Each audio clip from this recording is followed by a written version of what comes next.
Hi. അപ്പോൾ ingredients details ഒക്കെ കണ്ടിട്ടുണ്ടാവുമെന്ന് വിചാരിക്കുന്നു. അപ്പം ഞാൻ ഒന്നും കൂടി പറയാം എന്തൊക്കെയാണ് വെറ്റ് ഇൻഗ്രീഡിയൻസ്, എന്തൊക്കെയാണ് ഡ്രൈ ഇൻഗ്രീഡിയൻസ്. ചോളെ, അതായത് വെള്ളക്കടല കറി വെക്കാനായിട്ട് ഇത് നമ്മളുടെ പൂരിയുടെ കൂടെയും അതേപോലെ ഭട്ടൂരയുടെ കൂടെയൊക്കെ കഴിക്കാൻ പറ്റിയത്. ഞാനിപ്പോൾ പറയാം, ക്വാണ്ടിറ്റീസ് പറയാം. ഒരു 1/2 ടീസ്പൂൺ പെരിഞ്ജീരകം, 1 ടീസ്പൂൺ ജീരകം, 2 ഗ്രാമ്പു, പിന്നെ ഡ്രൈ മാംഗോ പൗഡർ എന്ന് കൊണ്ട് നമുക്ക് കിട്ടും, അത് 1 ടീസ്പൂൺ, പിന്നെ 2 എന്താ പറയുക ബേ ലീഫ്, കറികടല, പിന്നെ കുറച്ച് ഒരു 3-4 കറുവപ്പട്ട, പിന്നെ ഒരു കറുത്ത അതായത് വലിയ ഏലക്കായ, അതേപോലെ തന്നെ 2 ചെറിയ ഏലക്കായ. പിന്നെ ഇതെടുത്തിരിക്കുന്നത് പൊമോഗ്രാനൈറ്റ് ഉണ്ടല്ലോ, മാതള നാരങ്ങ, അതിൻ്റെ തൊലി ഉണക്കിയതാണ്. അത് ഞാൻ 2 ചെറിയ പീസ് എടുത്തിട്ടുണ്ട്. പിന്നെ മഞ്ഞൾപ്പൊടി 1/2 ടീസ്പൂൺ, 3 ടേബിൾ സ്പൂൺ മല്ലിപ്പൊടി എടുത്തിട്ടുണ്ട്, 1.5 ടേബിൾ സ്പൂൺ നല്ല മുളക് പൊടി എടുത്തിട്ടുണ്ട്. ഇനിയിപ്പോൾ നിങ്ങളെ ചോയ്സാണ്, നിങ്ങൾക്ക് ഇത് വേണമെങ്കിൽ പൊടിച്ച് ചേർക്കാം, പൊടിക്കാണ്ട് ചേർക്കാം. ഇനി വെറ്റ് ഇൻഗ്രീഡിയൻസ് എന്ന് പറഞ്ഞാൽ ഞാനിപ്പോൾ ഈ പറയുന്ന അളവ് 2 കപ്പ്, അതായത് 500 ml, ഏകദേശം 1/2 കിലോ വെള്ളക്കടല, ഉണക്ക വെള്ളക്കടല കേട്ടോ, വെള്ളത്തിലിടുന്നതിന് മുൻപുള്ള വെള്ളക്കടല, 1/2 കിലോൻ്റെ അളവാണ് ഞാൻ പറയുന്നത്. പിന്നെ 2 വലിയ സവാള ചോപ്പ് ചെയ്തത്, 2 മീഡിയം തക്കാളി ചോപ്പ് ചെയ്തത്, പിന്നെ ഒരു പകുതി നെല്ലിക്ക, ഫ്രഷ് നെല്ലിക്കയാണത്, പകുതി നെല്ലിക്ക ചോപ്പ് ചെയ്തത്, 2 പച്ചമുളക് ചോപ്പ് ചെയ്തത്, പിന്നെ 1 കുടം വെളുത്തുള്ളി ചോപ്പ് ചെയ്തത്. വെളുത്തുള്ളി ഞാൻ തൊലിയോട് കൂടി തന്നെയാണ് ചോപ്പ് ചെയ്തിരിക്കുന്നത്. അപ്പോൾ എന്ത് ചെയ്യുക വെച്ചാൽ നന്നായി കഴുകിയതിന് ശേഷം അതിൻ്റെ വാലും തലയും വെട്ടിക്കളഞ്ഞിട്ട് ചോപ്പ് ചെയ്യാം. പിന്നെ ഒരു വലിയ പീസ് ഇഞ്ചി, ഇതിപ്പോൾ എനിക്ക് തോന്നുന്നു ഒരു ടേബിൾ സ്പൂൺ ഇഞ്ചി ഉണ്ടാവും ചോപ്പ് ചെയ്തത്. അപ്പോൾ ഇത്രയാണ് നമുക്ക് വെള്ളക്കടല ഉണ്ടാക്കാനായിട്ടുള്ള ഇൻഗ്രീഡിയൻസ്. അപ്പോൾ നമ്മൾ ഈ ചോളെ ഭട്ടൂരയുടെ ഒക്കെ കൂടെ കിട്ടുന്ന വെള്ളക്കടല ഉണ്ടാക്കാനായിട്ട്. അപ്പോൾ നമുക്ക് പാൻ ചൂടാക്കാൻ വെക്കാം. അപ്പോൾ പാൻ നല്ല ചൂടായിട്ടുണ്ട്, ഞാൻ ഓയിൽ ഒഴിക്കാൻ പോണ്. അപ്പോൾ ഒരു 3 ടേബിൾ സ്പൂൺ ഓയിൽ ഒഴിച്ചിട്ടുണ്ട്. അപ്പോൾ ആദ്യം ഞാൻ ഇടാൻ പോണത് ഇഞ്ചിയാണ്.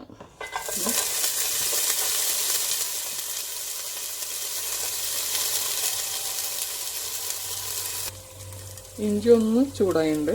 ഇഞ്ചി ഒന്ന് ചൂടായതിന് ശേഷം വെളുത്തുള്ളി ഇടാൻ പോണം.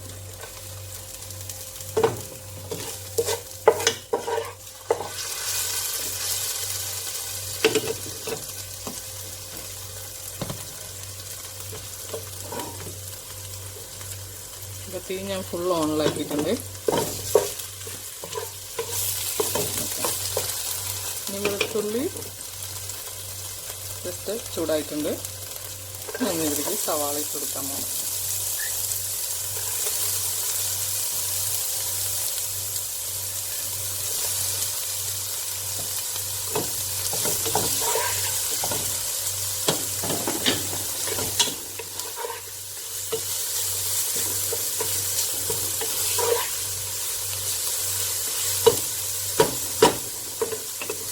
ഇനി ഇതിലേക്ക് ഇത്തിരി കോളം ഉപ്പിടാൻ പോണ്. അപ്പം ഞാൻ നമ്മളെ ഇൻഗ്രീഡിയൻസ് ലിസ്റ്റിൽ ഉപ്പ് പറഞ്ഞിട്ടില്ല, മറന്നു പോയതല്ല. പ്ലേറ്റിൽ അത് വെക്കാനുള്ള സ്ഥലം കുറവായ കാരണം ഞാൻ അതിലപ്പോൾ വെച്ചില്ല എന്ന് മാത്രം. ഇനിയിപ്പോൾ ഉപ്പിട്ടിട്ട് ഒന്ന് ഇറക്കിട്ട് വെളിച്ചെണ്ണ നമ്മൾ ആദ്യം, എനിക്കിഷ്ടമാണ് കേട്ടോ, വെളിച്ചെണ്ണൊന്നുമില്ല, എണ്ണ നമ്മൾ ആദ്യം 3 ടേബിൾ സ്പൂൺ ഒഴിച്ചിട്ടുണ്ട്. ഇനിയിപ്പോൾ നമുക്ക് 1 ടേബിൾ സ്പൂൺ കൂടി ഒഴിച്ചു കൊടുക്കാം. ബാക്കി നമുക്ക് ഗരം മസാല ഇടുമ്പോൾ ഒഴിക്കാം. ഞാൻ 1 ടേബിൾ സ്പൂൺ കൂടി എണ്ണ ഒഴിച്ചു. ഓക്കെ, അപ്പോൾ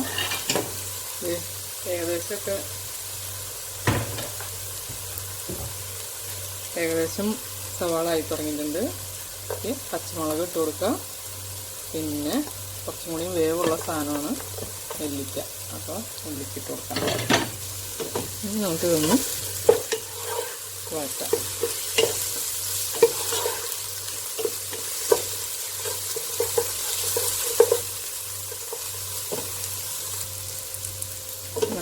അപ്പോൾ ഇതൊക്കെ ഒരു ഇതെന്ത് വഴണ്ട് തുടങ്ങിയിട്ടുണ്ട്. സവാള കളർ മാറി തുടങ്ങി.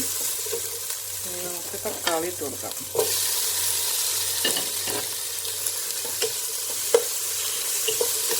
ഉണക്കനെല്ലിക്ക തന്നെ ഇടണമെന്ന് നിർബന്ധമൊന്നുമില്ല കേട്ടോ. ഒരു ഉണക്കനെല്ലിക്ക ഇട്ടാലും മതി.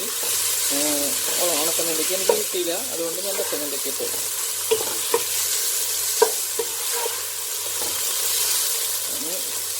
തക്കാളി ഇട്ടതിന് ശേഷം ഇത് നന്നായി ഒന്ന് മൂത്തിട്ട് വേണം നമുക്ക് പൊടികളൊക്കെ ഇട്ട് കൊടുക്കാനായിട്ട്. അപ്പോൾ അതുകൊണ്ട് ഞാൻ ആ നേരം കൊണ്ട് ഈ എടുത്ത പാത്രങ്ങളൊക്കെ ഒന്ന് കഴുകിയെടുക്കട്ടെ.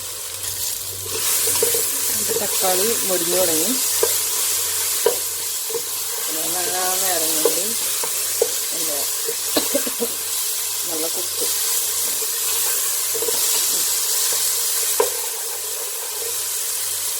ഞാനാ നേരം കൊണ്ട് നമ്മൾ ഗരം മസാല ഒന്ന് ചതച്ചെടുത്തിട്ടുണ്ട്. അത് നിങ്ങൾക്ക് അങ്ങനെ തന്നെ ഇടണമെങ്കിൽ അങ്ങനെ തന്നെ ഇടാം, അല്ലെങ്കിൽ ചതച്ചിട്ടിടണമെങ്കിൽ ചതച്ചിട്ടിടാം, പൊടിച്ചിട്ടിടണമെങ്കിൽ പൊടിച്ചിട്ടിടാം.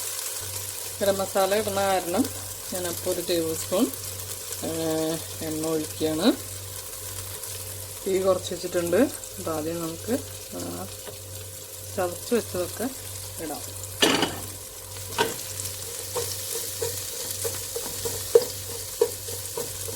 ഞാനിങ്ങനെയാണ് സാധാരണ ചെയ്യുക.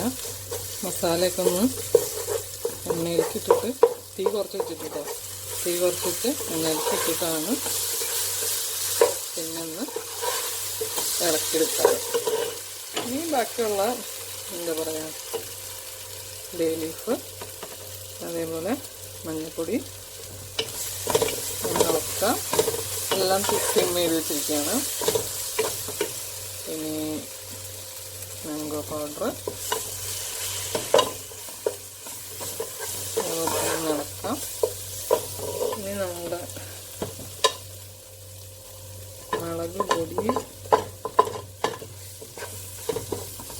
നല്ല മുളക് പൊടി 1.5 ടേബിൾ സ്പൂൺ ഇട്ടിട്ടുണ്ട്. 2 നല്ല എരിവുള്ള പച്ചമുളക് ഇട്ടിട്ടുണ്ട്. ഇതിപ്പോൾ മീഡിയം സ്പൈസ് ഉണ്ടാവും. സ്പൈസി നിങ്ങൾക്ക് ആക്കണമെങ്കിൽ ഈ 1.5 ടേബിൾ സ്പൂൺ എന്നുള്ളത് 2 ടേബിൾ സ്പൂൺ ഇടാം. അപ്പോൾ സ്പൈസി ആവും. ഇനി മല്ലിപ്പൊടി ഇടാം.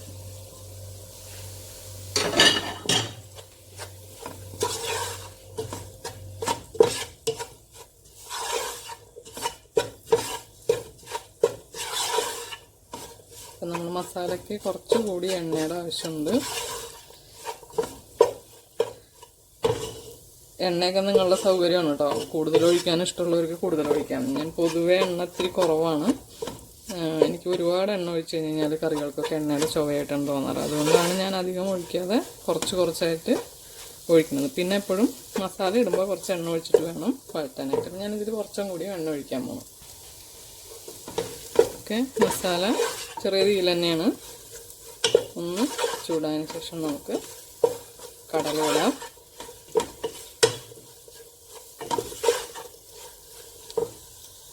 കടല ഞാൻ ഓൾറെഡി ഉപ്പിട്ട് വേവിച്ച് വെച്ചിട്ടുണ്ട്. അപ്പോൾ കടല ഇടാൻ പോകുന്നു.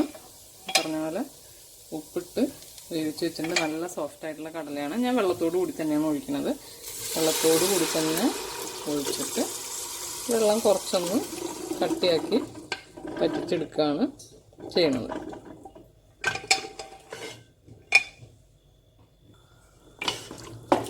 തീ കൂട്ടി വെച്ചിട്ടുണ്ട്.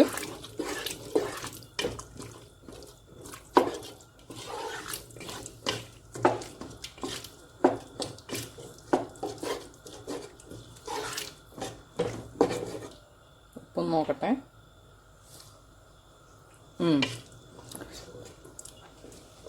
ആഹാ, നല്ല ടേസ്റ്റ് ഉണ്ട്. ഞാൻ ഭട്ടൂരയുടെ റെസിപ്പിയിൽ പറഞ്ഞിരുന്നു. എൻ്റെ ഏറ്റവും ഫേവറേറ്റ് ആയിട്ടുള്ളൊരു നോർത്ത് ഇന്ത്യൻ ഡിഷാണ്. ഒന്ന് ചോളെ ഭട്ടൂരെ, പിന്നെ ഒന്ന് പാലക് പനീറും എന്താ പറയുക കുൽച്ചയും.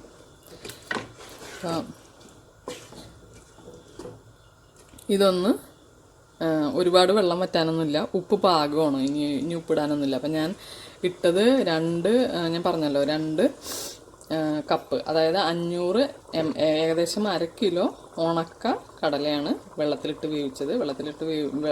വെള്ളത്തിലിട്ട് തലേദിവസം വെച്ചിട്ട് വേവിച്ചത് 2.5 ടീസ്പൂൺ കല്ലുപ്പാണ് ഞാൻ ഇട്ടത്. കല്ലുപ്പും പിന്നെ അതിൻ്റെ കൂടെ നിരക്കണ വെള്ളം, അതായത് ഇപ്പോൾ കടല ഇത്രയും ഉണ്ടെങ്കിൽ അതിൻ്റെ ഇത്രയും ഒരു 1/2 ഇഞ്ച് മുകളിൽ വെള്ളം വെച്ചിട്ടാണ് ഞാൻ വേവിച്ചത്. അപ്പോൾ അത്രയും വേവിച്ച് കഴിഞ്ഞാൽ, അത്രയും വെള്ളത്തിൽ വേവിച്ചാൽ നിങ്ങൾക്ക് കറക്റ്റ് പാകമാണ് കേട്ടോ, വെള്ളം റെഡ്യൂസ് ചെയ്യാനൊന്നുമില്ല. അപ്പോൾ ഇതൊന്ന് തിളക്കട്ടെ. തിള ഓൾറെഡി വന്നു തുടങ്ങിയിട്ട് തിളക്കട്ടെ. എൻ്റെ ഫേവറേറ്റ് കറി ആയ കാരണം എനിക്കും കുറച്ച് എക്സൈറ്റ്മെൻ്റ് ഉണ്ട്. ഇനിയിപ്പോൾ ഇതിൻ്റെ മുകളിൽ കുറച്ച് കസൂരി മേത്തി നമുക്ക് ഇട്ട് കൊടുക്കേണ്ടതായിരുന്നു, പക്ഷേ എൻ്റെ കയ്യിൽ ഇപ്പോൾ തൽക്കാലം കസൂരി മേത്തി ഇല്ല, ഉലുവയുടെ അല്ല, ഫ്രഷും ഇല്ല. അപ്പോൾ അതുകൊണ്ട് ഞാൻ ഇടുന്നില്ല. അപ്പോൾ ഇത് നന്നായി തിളക്കട്ടെ. വെട്ടൂരെ കറി റെഡി ആയിട്ടുണ്ട്. ഓഫ് ചെയ്യാൻ പോണ്. കൺസിസ്റ്റൻസി കറക്റ്റായിട്ടുണ്ട്, കണ്ടില്ലേ. ഇനി ഇത് ഓഫ് ചെയ്ത് കഴിഞ്ഞാലും ഒന്നും കൂടി ഇത് വറ്റും. അപ്പോൾ അതുകൊണ്ട് ഇത് കറക്റ്റ് പാകമാണ്. അപ്പോൾ എല്ലാവർക്കും ഇഷ്ടപ്പെട്ടുണ്ടാവുമെന്ന് വിചാരിക്കുന്നു. റെസിപ്പി ലൈക്ക് ചെയ്യുക, ഷെയർ ചെയ്യുക, സബ്സ്ക്രൈബ് ചെയ്യുക.